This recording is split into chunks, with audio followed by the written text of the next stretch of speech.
The wind in eastern Colorado had a cruel mind of its own in 1881. It scraped across the high plains like a blade, stealing hope from anyone who tried to stand against it. Dust ruled the town of Purgatory Springs. It clung to faces, filled mouths, and settled into every crack of the wooden storefronts. It was the only thing that ever won here. Clara Beaumont felt that wind claw at her hair as she stood on the tall, splintered platform in the town square. Her hands were tied in front of her, the rope rough against her skin. A fading bruise lived on her cheekbone. It still stung when the cold wind touched it. She didn't care. Pain meant nothing now. Her father was dead, and she was being sold like cattle to pay a debt he never owed.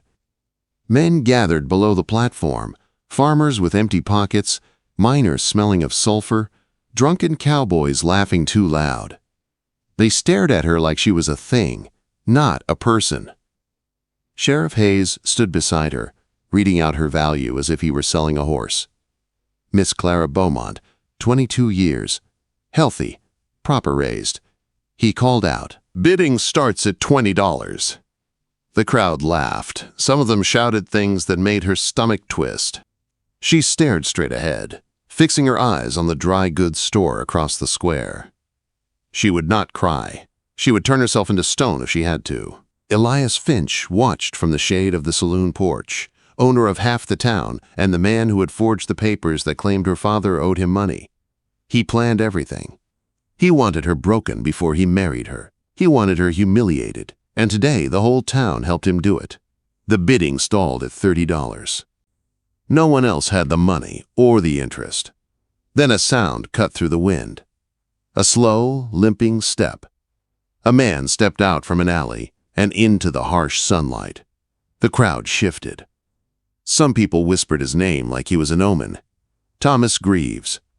He was a rancher from the Flat Rock Prairie. A quiet man known more for his scars than anything he ever said. Half his face was shaped by old fire, the skin pale and tight, pulling his mouth into a hard line. His left eye drooped from the burn. His limp was deep, painful looking. He looked older than his years, carved by life and loss. But when he looked up at Clara, he didn't look at her body like the others. He looked at her face, really looked, as if searching for the person still trapped under the dust and shame. Sheriff Hayes cleared his throat nervously. "Evenin', Mr. Greaves. You here to bid?" Thomas didn't answer. He reached into his coat. The whole crowd went silent, waiting for a handful of bills or coins. He pulled out one single silver coin, $1. He flipped it once, caught it, and said in a low, gravelly voice, $1. Laughter exploded across the square. Men bent over holding their sides, pointing at Clara like she was the world's cheapest joke. Even Hayes looked stunned. $1, Greaves! Hayes barked. "You insult." "That's my bid," Thomas said, steady and calm. Elias Finch's smile stretched wide. This was better for him. This humiliation was deeper. He gave Hayes a small nod. Hayes slammed his hand down. "Sold for $1. The final cheer was crueler than any slap Clara had ever taken. Her stone-hard heart cracked. A hot tear slid down her cheek before she could stop it. She leaned forward just enough for her whisper to reach him. "Please, do it quick." If this scarred stranger meant to drag her off and use her, she wanted it over. She had no strength left to fight. But Thomas Greaves didn't climb the platform. He didn't touch her. He didn't even look at the men laughing around them. He tossed the silver coin at Hayes's feet, then reached into his other pocket and pulled out a black iron key. He held it up to her. For a heartbeat, she didn't understand. Then he stepped close enough to lay the key on the edge of the platform, near her tied hands. "The spare cabin," he said, voice low. "It locks from the inside." He didn't wait for her to take it. He turned and walked away through the crowd. No fear, no rush. Just a man who didn't belong anywhere near a town full of cruelty. The crowd parted for him without a word. Clara stared at the key. It was real. Heavy. A door she could lock from the inside. Her heart twisted with confusion. Hayes grunted and cut the rope binding her wrists. "Get off my platform. You heard him." Clara stepped down on shaking legs. She didn't look at Finch. She didn't look at the laughing men. She kept her eyes on the key. A small wagon rattled up beside her. An older woman with dark skin and hair wrapped in gray cloth held the reins. "Name's Ruthie," she said gently. "I work for Mr. Greaves. Come on, child, get in." Clara climbed in silently. The wagon rolled away from Purgatory Springs, leaving the town, Finch, and the laughter behind in the dust. Hours later, the tiny ranch came into view. Just a worn house, a leaning barn, and a small spare cabin near a few thin cottonwoods. Ruthie helped her down. "You're safe in that cabin," she said. "He sleeps in the barn. Always has." Clara walked to the cabin, unlocked the door with trembling fingers, stepped inside, and locked it behind her. The heavy click of the bolt echoed through the empty room. For the first time in months, she was behind a door no man could open, but she didn't feel free. She felt trapped between two terrors, the monster behind her in town, and the quiet, unreadable man who had bought her with a single silver dollar. What if the man you feared most was the only one fighting to save you? The first night in the spare cabin was the longest of Clara's life. The rain hammered the roof, thunder shook the walls, and the wind outside screamed like the wolves that hunted the plains. She had locked the door. She had the key. She had the choice. But fear had a long memory. She sat on the floor, curled against the wall, her knees pulled tight to her chest. Every crack of thunder made her flinch. Every howl of wind reminded her of the cold night she'd tried to run, only to hear wolves singing in the dark. She held the iron key so tightly, it cut lines into her palm. She wasn't free. Not yet. Freedom required something she didn't have. Trust. Trust in herself. Trust in the scarred rancher who had bought her for $1 and walked away. By morning, the storm had passed. The sky was a high blue bowl of cold light. Clara stepped outside and saw Ruthie scattering grain for the chickens. The older woman nodded in her direction, not unkind. "You want something to do?" she asked. "Yes," Clara said quickly. "Anything." Ruthie didn't waste words. "Woodpile's low, well needs pumping. Chickens need feedin'." Clara worked until her hands blistered. She chopped wood, pumped water, mended old shirts, swept the cabin, and gathered eggs. The work hurt, but it was real. Honest pain washed some of the ugliness off her spirit. But the ranch wasn't as empty as it looked. Thomas Greaves moved through it like a quiet shadow. She saw him by the corral fixing a broken post. She saw him in the barn brushing the horses. She saw him limping across the yard, his left side dragging like a weight chained to him. Yet every time she walked close, he moved away. Not out of anger, not out of disgust, out of fear, not of her, of himself. He never came within 20 feet of where she stood. He never looked her full in the face. He vanished when she approached. But she watched his hands, how gentle they were with an injured horse, how careful when he cleaned a wound on a calf, how patient when he walked the perimeter of his land, touching each fence rail like he was checking the bones of a living creature. He wasn't a cruel man. He was a hurt one. It took 3 days for Clara to break. She found him by the corral, swinging a heavy sledgehammer, driving a new post into the ground. Sweat darkened his faded blue shirt. His breath came tight. His limp was worse that morning. She walked straight toward him.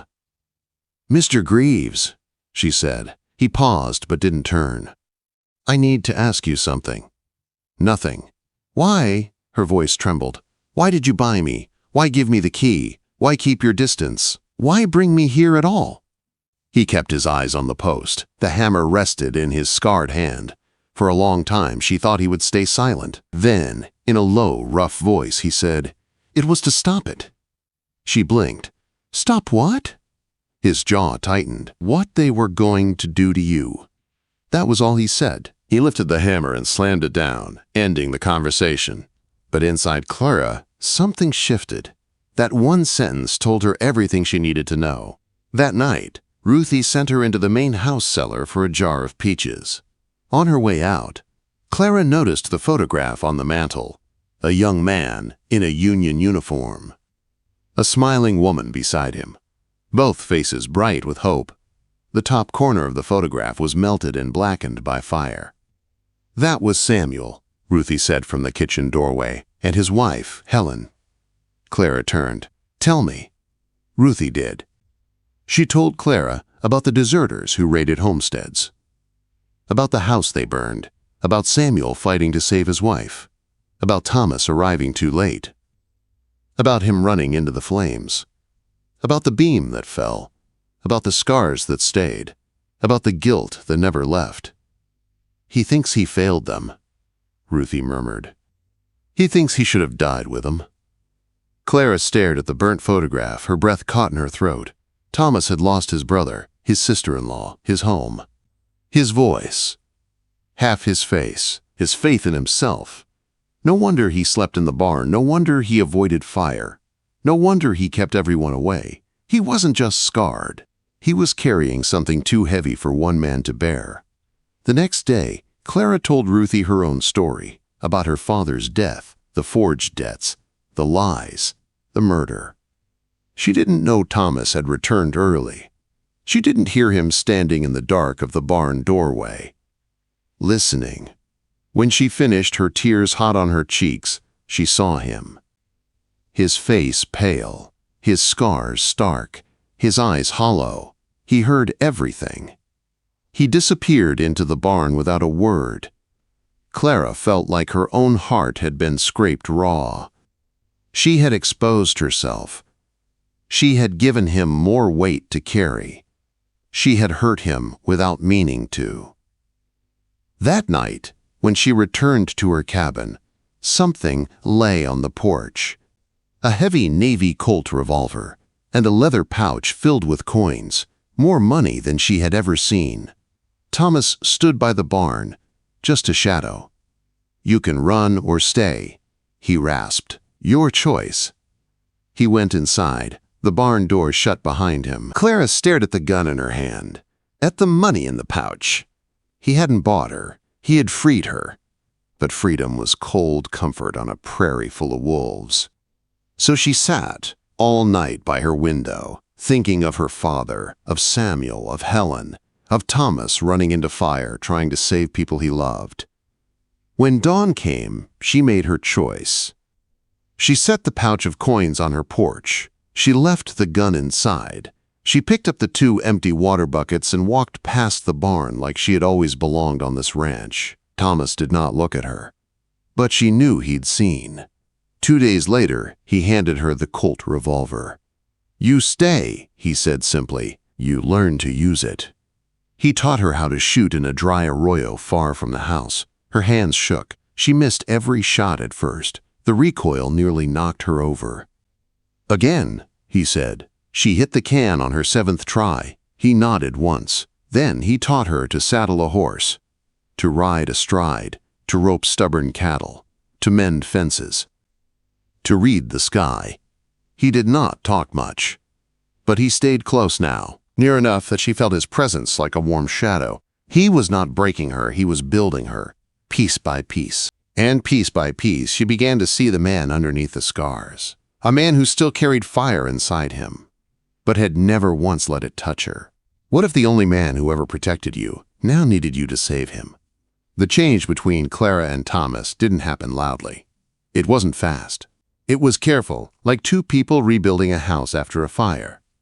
They worked beside each other. They spoke in small words. They learned each other's habits. Clara fed the chickens and hauled water. Thomas taught her how to ride, how to rope, how to stand tall behind a gun. Every week, a little more of the silence between them broke. But the past has a way of riding back into a man's life. And Elias Finch was not done. One cold morning, 2 riders came into the yard. They weren't locals. They were hired men, with tied-down guns and dark looks in their eyes. Clara froze by the laundry line, a clothespin in her hand. One rider grinned, showing tobacco-stained teeth. "Well, Bart," he said, "looks like Mr. Finch's property is doing chores." Clara's stomach twisted. Thomas walked out of the barn, limping but steady. He held a pitchfork, not a gun. The 2 men dismounted, one big and thick-necked, the other thin and cruel-looking. "Finch wants the girl back," the thin one said. "That dollar might have fooled the town, but not him. She owes him, by law." "No," Thomas said quietly. "She stays." Bart, the bigger man, took a step toward Clara. "She ain't yours, Greaves." Thomas lifted the pitchfork. The men snorted. They thought he was weak. They thought the limp meant he couldn't fight. They were wrong. Bart lunged. Thomas moved fast, faster than anyone expected. He spun the pitchfork, cracking it down on Bart's wrist. A sick snap filled the yard. Bart screamed and fell to the ground. The second man yanked his gun. Thomas tackled him before the barrel even lifted. They crashed into the dirt. The gun went off harmlessly. Clara screamed his name. Bart, cradling his broken wrist, pulled a knife and charged. "Thomas! Behind you!" Clara shouted. Thomas turned. The knife slashed deep into the dead, scarred flesh of his left arm. He barely flinched. He grabbed Bart's hand, squeezed until bones crunched, then struck him in the throat. Both men fell, gasping and choking. Thomas could have finished them, could have killed them, but Clara grabbed his arm. "Stop, please, you are not like them." Her voice broke through whatever fire had taken him.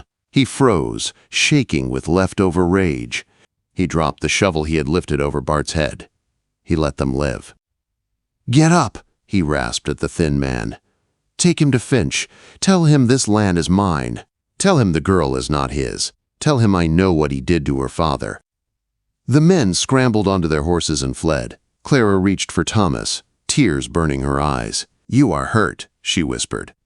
He recoiled from her touch, fear, not anger, then walked to the water trough and plunged his wounded arm in. She wanted to follow, but she didn't. She gave him space. That night, the storm rolled in. The thunder shook the house. Rain beat down like fists. Thomas came inside, pale, sweating, barely standing. The cut on his arm had worsened. The old fire scars beneath it were angry and infected. "You're burning up," Clara said. "I'm fine," he rasped, then stumbled into a chair. He wasn't fine. Fever took him fast. He shook. He muttered things she didn't understand. He flinched from the fire in the stove. Ruthie helped her drag him into the bedroom. For 2 nights, he fought ghosts. "Samuel," he whispered. "Helen, take my hand. The roof." His voice was broken. His mind was trapped in flames he never escaped. Clara wiped his forehead with a cool cloth, her tears falling silently. "I'm here," she whispered. "You're safe." The fire is gone. On the 3rd morning his eyes opened, clear, awake, alive, and full of shame. "You should not have brought me in here," he whispered. "You would have died," she said. He closed his eyes. "You heard me talk." "Yes," Clara said gently, "and I'm not leaving." His breath trembled. "Thomas," she whispered, "who was Helen?" He stared at the ceiling. For a long time he didn't answer. Then he told her the truth. All of it. About the deserters. About Samuel shouting for help. About Helen reaching for him through the window. About the beam that fell. About the fire that stole her from his hands. About the guilt that lived in his bones. When he was done, he looked like a man waiting for a sentence. Clara climbed onto the bed lying beside him. He tensed at first, the instinct of a man who feared hurting anything he touched.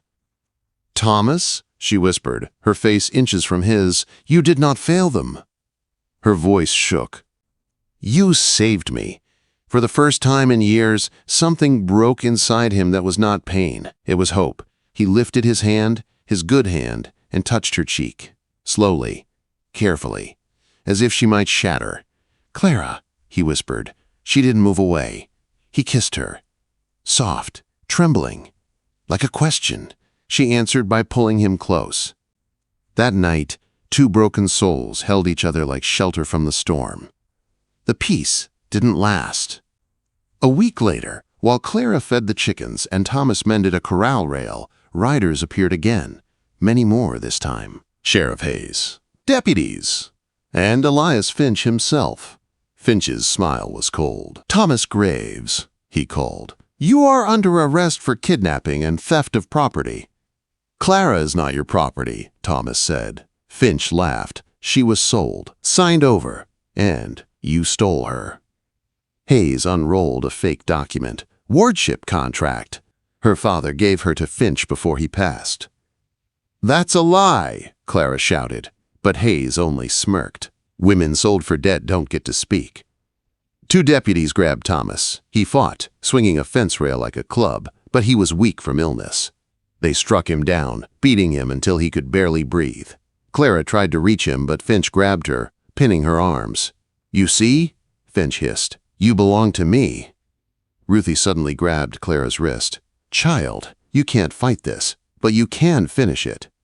"What do I do?" Clara gasped. "Ride," Ruthie whispered fiercely. "Ride now." Clara ran. She mounted Dust, the mare Thomas had taught her to love. She kicked hard and vanished across the prairie. Finch laughed behind her. "Let her go. She'll crawl back." He had no idea who Clara Beaumont had become. She rode all night, wolves howling at her heels, fear snapping at her bones, but she kept going. She carried the tin box with Thomas's papers. His truth, his service records, his discharge. She reached Covenant Creek at dawn, half fainting from exhaustion. She begged the federal judge, Josiah Reed, for help. He saw Thomas's name. He saw Samuel's picture. He read the documents, and he stood up with fire in his old eyes. "This is federal conspiracy," he said. "Marshal, saddle up, and bring the girl." They rode hard. Back in Purgatory Springs, Thomas had been dragged into the saloon for a fake trial. Finch poured whiskey for the cheering crowd as Hayes banged a gavel. "Guilty," Hayes declared. "Hang him at once." Two deputies hauled Thomas toward the gallows beam outside the saloon. "Stop!" The saloon doors burst open. Judge Reed stormed in. Behind him stood the U.S. Marshal. And behind them, covered in dust, her hand still on her gun, stood Clara. "This hearing is illegal," the judge roared. "Sheriff Hayes, surrender your badge!"